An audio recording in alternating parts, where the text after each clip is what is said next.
kind of surmise if I had preeclampsia or mild preeclampsia or whatever. I could go into active labor any minute now. But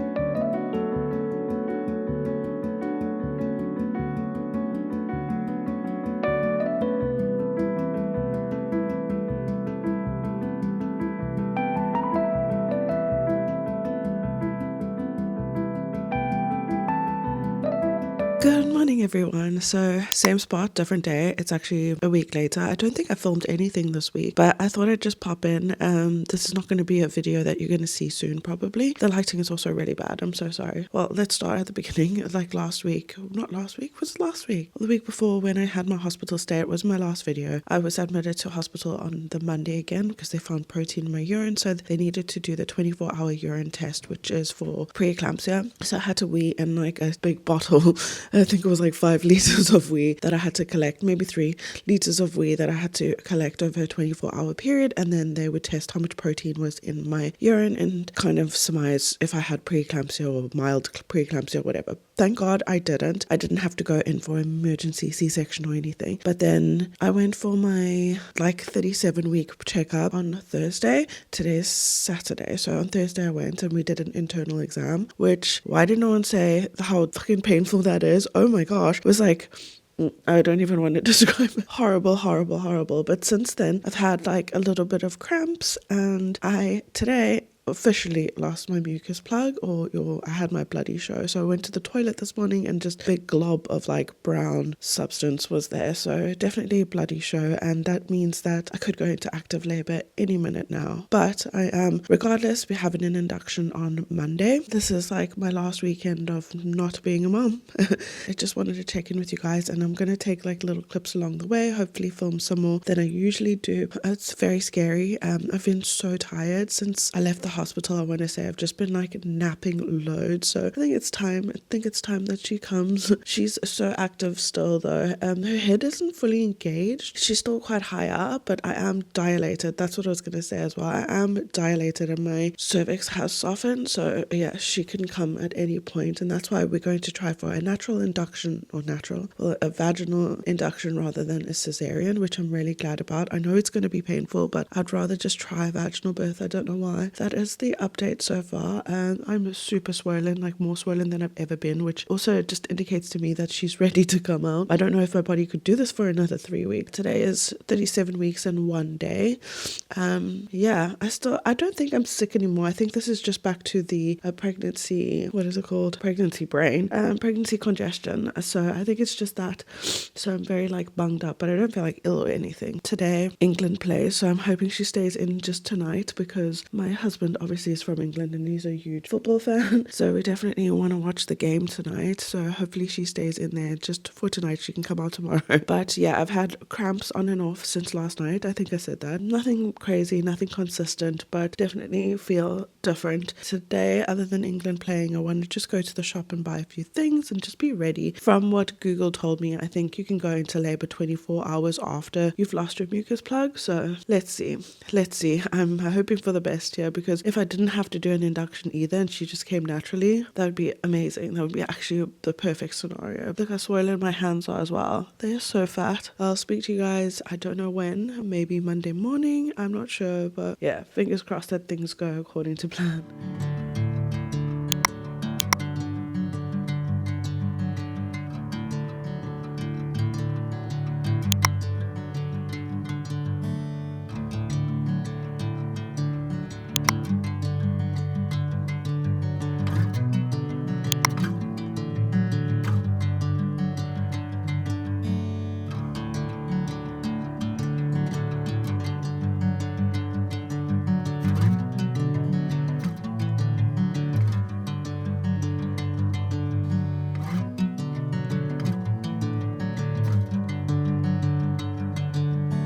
Bring me into golden sunlight. If I'm going with you, I know we'll get to the other side. Sinking in, I know this feels right. Catching a breeze, love moving through me like a wildfire, like a wildfire.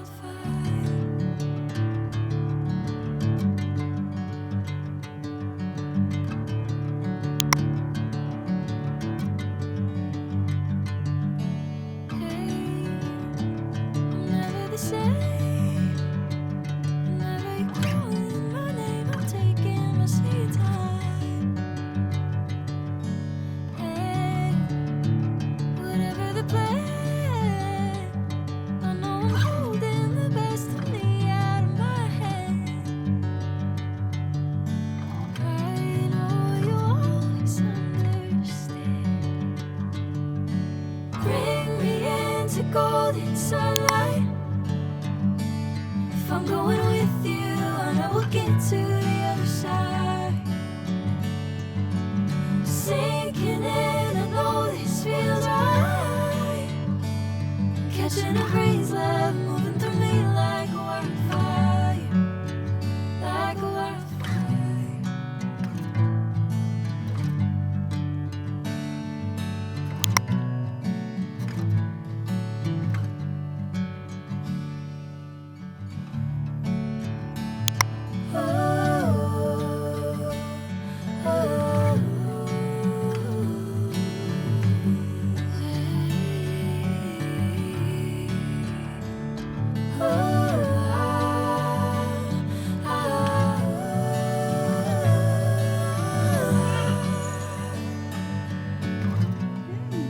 Hello everybody, I'm so sorry about the lighting and the noise. Obviously my baby is right next to me over here. I'm hoping, oh my gosh, that came out weird. I'm hoping that you can't hear too much, that's why I'm holding the mic, but who knows, I might even get a copyright for the noise that's going on here. But I thought I'd just check in with you guys because I did film some b-roll on the day that I gave birth, which was 5 weeks ago today, to be honest. It feels much longer and much shorter at the same time.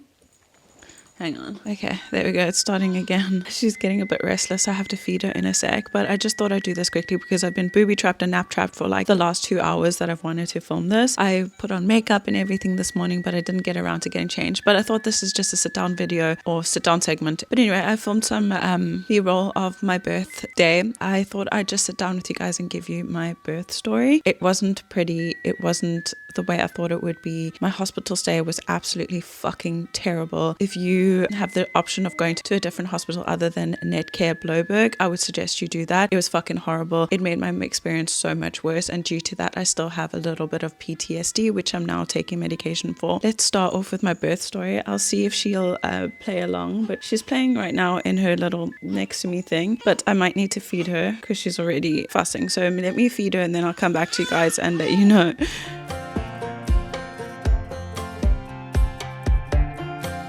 Okay, I'm very, very backlit here, so I'm sorry. This is the best that I can do right now. I was going to sit on the couch itself, but then she was on the floor, so I thought it was better, or in her thing, so it's quite low down. So I thought I would sit down here too.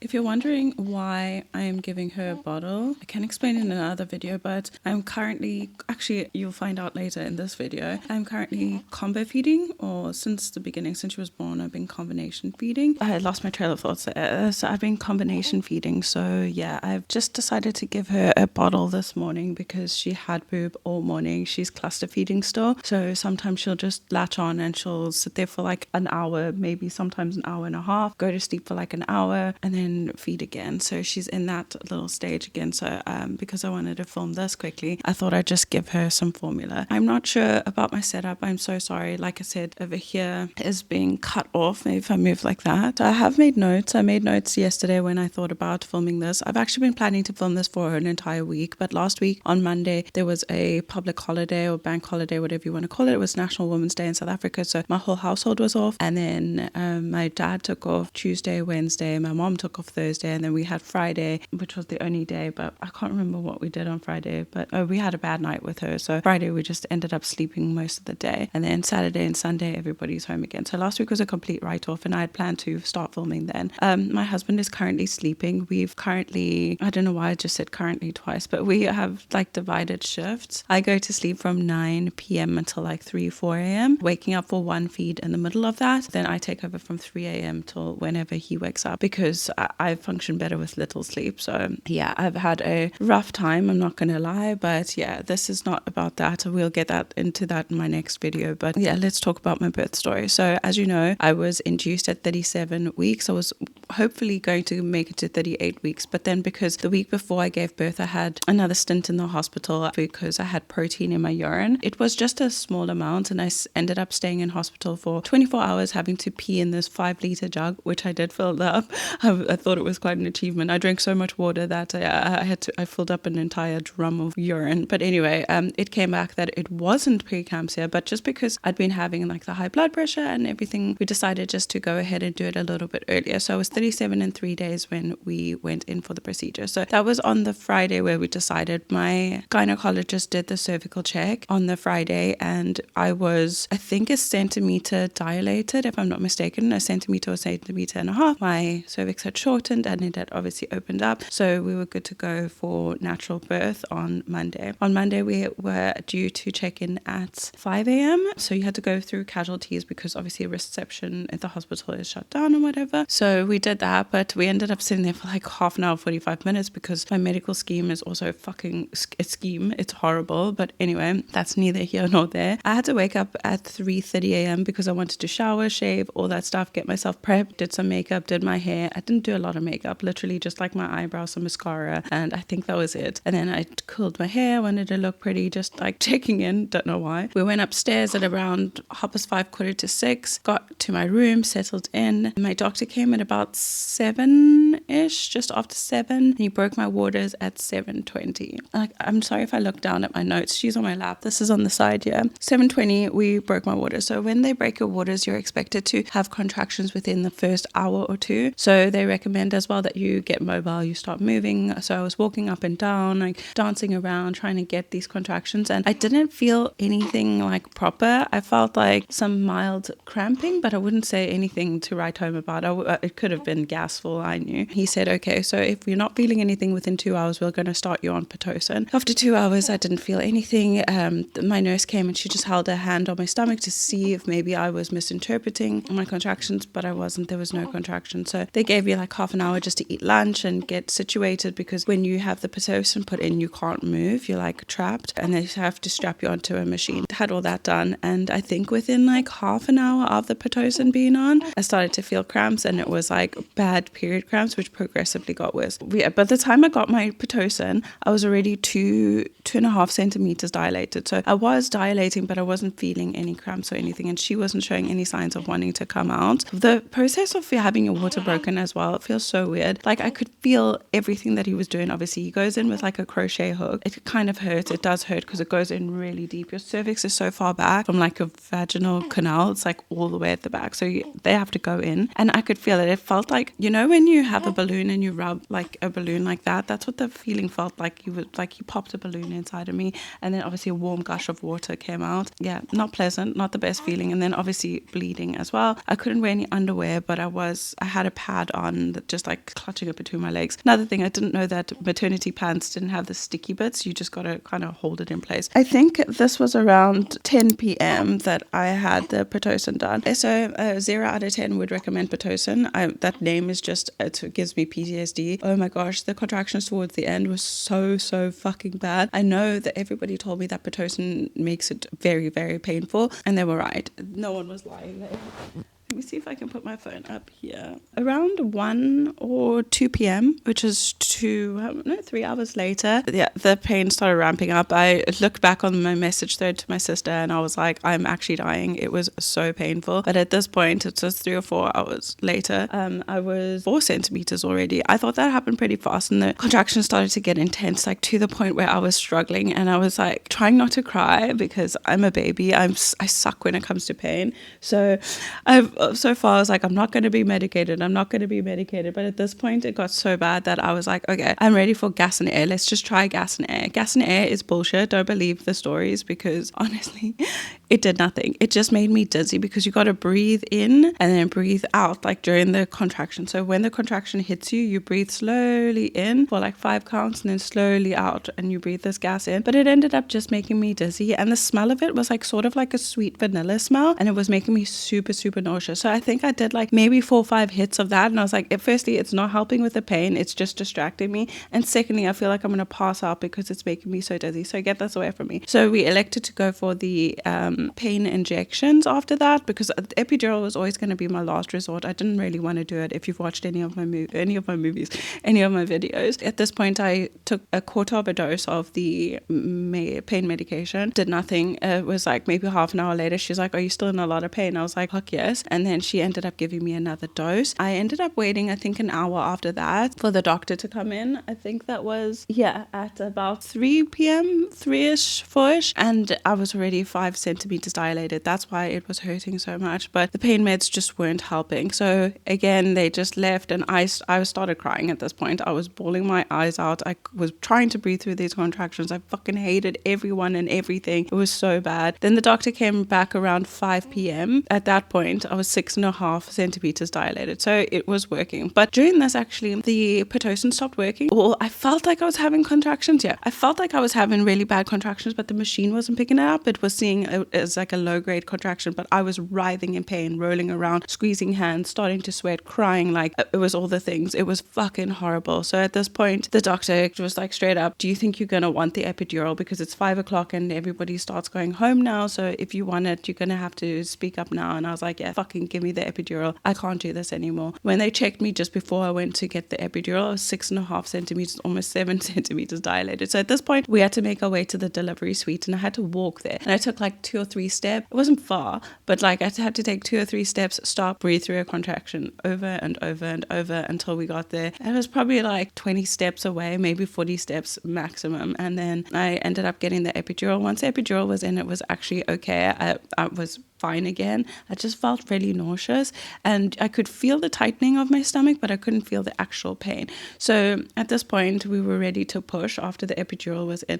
Also, the epidural, everybody's scared that the epidural hurts going in, but it doesn't, because it didn't hurt me because I was, you okay?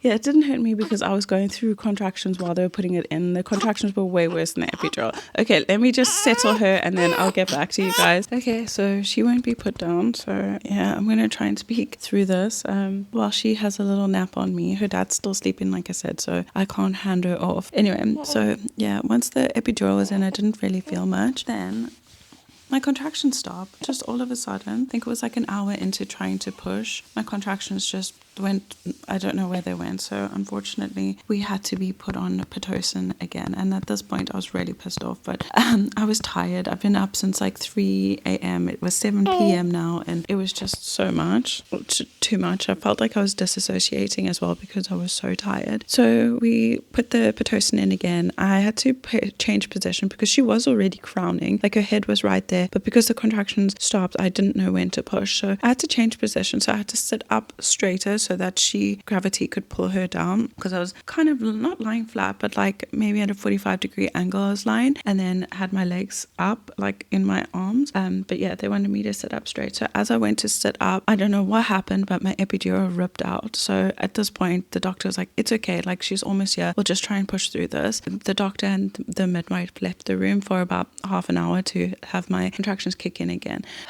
But obviously the epidural stopped working. So at this point I started to feel again, pushing.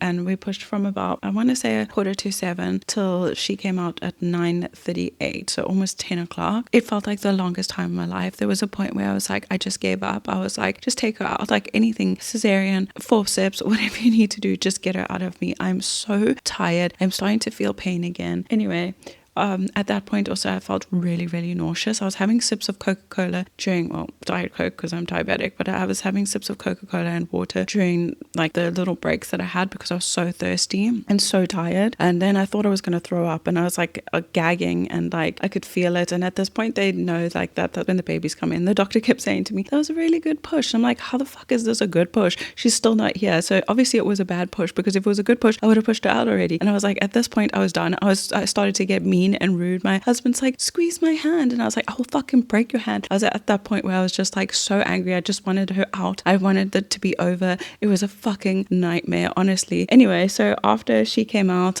they put her on my chest. She has, that, I don't know what it's called, but the white stuff, it was so thick on her. And anyway, she was put on my chest, rubbed her a little bit. It takes a second for them to cry, and you're sitting there holding your breath. But I was so tired. And then my husband went to cut the cord. I don't know if that was before or after they put put me on my chest, her on my chest, to be honest. But he went to cut the cord. He was also a mess because I was a mess and I was making him more anxious. Yeah, I did tear as well. I had a 2nd-degree tear, but I had a vaginal tear, not a perineal tear. So it was a vaginal tear, so my stitches were all inside. But anyway, because I had a bilobed placenta, I delivered the first half. So like they were just like, oh, just cough a couple of times, and then the first half of it came out, but the second half didn't. That's what we were scared of all along. So the doctor tried to go in and get it out a couple of times, but I could feel everything. At this point, the epidural was no longer in my system, and I could feel his whole fucking forearm inside of me. So I was like, no, I'm not liking this. And then I'm pretty sure that's when I tore as well. And then anyway, they were like, okay, well, we're going to have to take you down to the operating room to get the rest of this placenta out because I can't grab it, and then also to stitch you up. I ended up having to leave my husband and her for about, I want to say I went down at 10 o'clock to have the procedure done. So I waited like 20 minutes for someone to be able to do the anesthetics and then also theatre room to open up. So my doctor took me down, and I think I was down there for about an hour and a half, and then I had 30 minutes in the recovery bay. I needed a spinal tap after that because I was going to go straight under, like they were going to put me under general anesthetics, but then the doctor was like, no, that never really works because you're going to have to come out of it and feel ill and breastfeed and do skin to skin. So let's rather just do a spinal tap so that you're awake and alert, and it will just be like your bottom half. That was more painful than the actual epidural because she had to go through a couple of little, what do you call it, vertebrae in my back. So I think she had to check 3 different ones, and oh my god, it was horrible. And then obviously they took the rest of my placenta out and stitched me up. I got wheeled upstairs at about midnight. My husband was with her and in the nursery. It was so cute, him walking around with no shirt in the middle of the hospital holding his newborn. It was very cute. Her head was elongated as well when she was born because she sat in my vaginal canal for like an hour, I want to say, while we were waiting for the Pitocin to kick in again. So not a great situation. That was kind of the birth itself. Then we obviously got upstairs at midnight and I had to do skin to skin, but I couldn't do it like for long because I was so exhausted. Mind you, I hadn't really slept. I think I closed my eyes for a bit when they were wheeling me down to the operating room, but I was so delusional. I was talking shit to everybody, telling them how I thought I was going to die on that table. Like literally, I was like, I would have rather died than go through that pain again because it was so bad. And I just wanted her out safely, but I also just didn't want to do it anymore. Like I didn't want to push.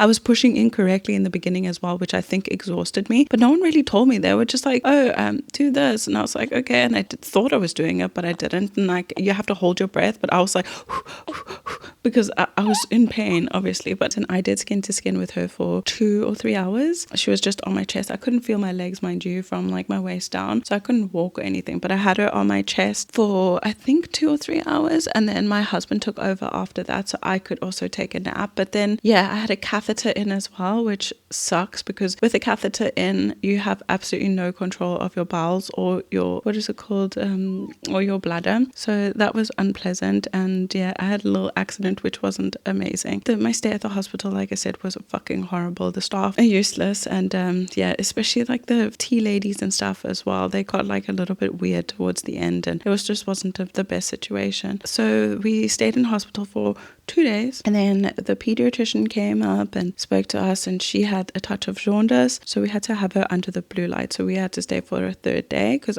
my doctor was happy for me to go after 2 days because yes, I had torn and I was bleeding and whatever, but it was fine. But with her having jaundice, we had to stay and she had to go under the blue light. So we had her under the blue light for half a day, and then the next day, was that day 4? Yeah, day 4, she still had jaundice, and it was even more than it was the day before. So she was in and out getting blood tests. It was really horrible. And then we had to stay an extra day at hospital, and already like it was so stressful because she wasn't latching either because I have quite flat nipples, so she wasn't latching properly. I had to like force my boob in her mouth. She'd have like 2 or 3 sucks and then give up. We tried to give her a bottle, which is going to be another video that I'm going to film, is things that worked and didn't work for a newborn, because I bought a bunch of stuff without doing proper research, I think, or having the proper knowledge. Anyway, so she wasn't latching with a bottle either, so we were cup feeding her, which was really hard. We had like a little mini cup and she was sipping the cup like that. My husband was feeding her. I had to ask them to show me how to do the umbilical care as well as like the changing nappies and stuff. No one showed me how, and when I did ask them, they acted it as if I was doing that. I was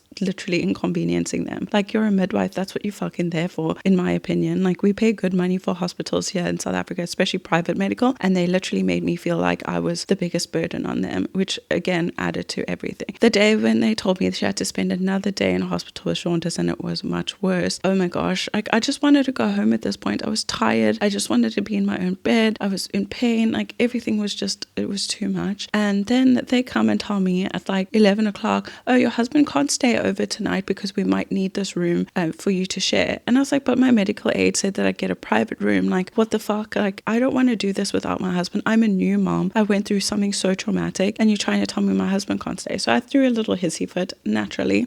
And then it ended up not working, well, not happening. And I ended up getting the room because the pediatrician came in to see me again. And I told him, like, I'm just so stressed out. This isn't nice. Like, it was just not a vibe. Anyway, so the night before as well, sorry for jumping back and forth. The night before as well, I went to because she was in the nursery under the blue light. I went at like 3 o'clock in the morning to do a feed because you're supposed to go every 2 to 3 hours, feed them either the formula or try and give her the boob. And there were 3 nurses sitting in the nursery with her under a blue light, fucking sleeping, snoring. I went and I was like, hey, I'm here to feed her. And they're like, oh no, we already did it. And I was like, what the fuck? Like, anyway, so that already put a bitter taste in my mouth. And then the next day, like I said, the pediatrician came and he spoke to me and I was telling him, I was in tears, obviously, because I didn't know that jaundice isn't like life-threatening or anything, but it makes you feel like it is because you're a new mom and this is a new little being and you don't know what to do and what to expect. It was horrible. So he ended up telling the nurses to bring the blue light into my room. So like where the second bay was in my room, we had her with her blue light and we feed her and change her nappy and take her out every few hours and do some skin to skin, which was something that was much needed. And I'm so grateful for the pediatrician for that because the nurses were so rude to me. I asked for some pain medication on this day, on the 4th day. I asked for some pain medication because I hadn't had any that day and I only realized when I went to the toilet and it was like stinging and felt like I had prolapsed. And they told me I'd already been discharged, so there's no medication for me. And I was like, excuse me, no one told me anything. I didn't get my discharge forms. I didn't get my discharge medication. I didn't take an antibiotics, anti-inflammatories, nothing for 24 hours because I'd been discharged and no one told me. So at this point, hormones, stress, everything, I was fucking bawling my eyes out. And they made me feel like I was the stupid one. Like literally not a single nurse or midwife had any empathy there, and I'm still quite traumatized because of it. They just made me feel like absolute shit. Even my husband, like he had to sleep on this stupid shit bed and they had a bed open next to us. They could have just let him stay. He's already paying extra to stay there. And then also with meals and stuff, they made him feel like he was a burden, but he's paid for it. And oh my God, Netcare Bloberg is fucking shit. I would not recommend you going there, especially to give birth. I've been there for like a simple procedure, my wisdom teeth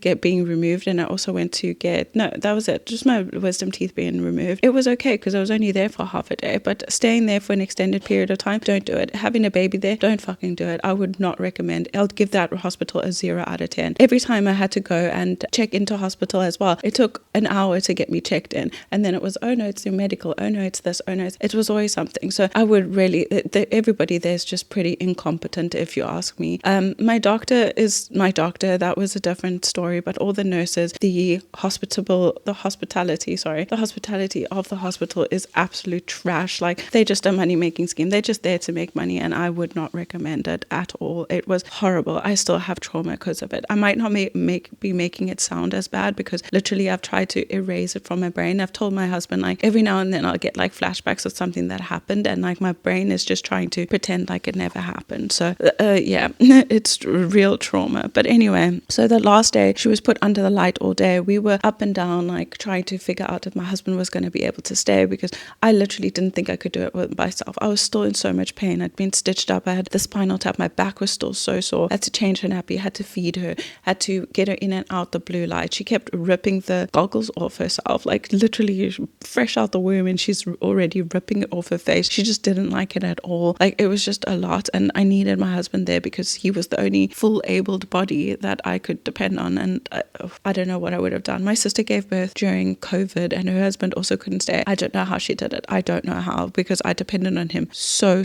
so hard. And like in the blue light as well, they're not supposed to see the light, obviously, because it can blind them. And there were a couple of times where she ripped it off and we just caught it in time. Like I was looking at her and I turned over to try and sleep. And as I turned back, she'd already ripped it off. It was a horrible experience. My battery is about to die, so I need to change that out and then I will close up this video. But that is kind of my birth story and what happened. By the 5th day, by the way, we were allowed to come home, which was, oh my God, a blessing in disguise. We've never left the hospital so fast in my entire life. Maybe I'll just end off this video here. It was traumatic, like I said. If you have any questions, please pop it down in the comment bar below, and I'll respond to every single one like I always do. Okay, so as soon as I tried to transfer her into her little crib, she woke up anyway. So I thought I'd just finish this video off properly. That is my birth story. It was really traumatic. It was a long 5 days for me. I wouldn't recommend it. Like I said, my brain has already tried to, forget about everything that happened that week. Even my husband's really traumatized about it. Like I said, would not recommend Bloberg Netcare Hospital, 0 out of 10. If you have any way of like tagging them or know anybody who works there, I would love to raise like a proper complaint. I want to send them an email. I feel like the on white chicks. I'm going to send an email. Or I'm going to write them a letter.